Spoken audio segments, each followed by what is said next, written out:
En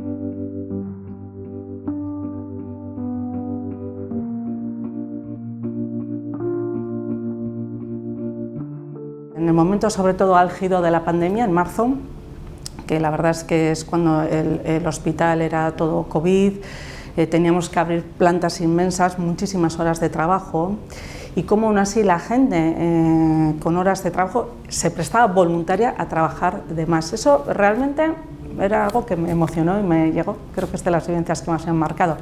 Esta enfermedad no solamente ha supuesto un reto médico, es un reto social, económico, y creo que es también obligatorio que nos haya marcado, debemos aprender de esto. Lo importante siempre en una batalla son las personas, y contar con ellas, trabajar en equipo, creo que es lo más importante para vencer cualquier batalla. La falta de información y comunicación, a veces como tienes que tomar decisiones tan rápidas de una hora a otra, pues es algo que podemos mejorar, ¿no? Entonces hay que informar bien, transmitir para que se entienda y que todo fluya mejor. Creo que esto es algo que tenemos que mejorar.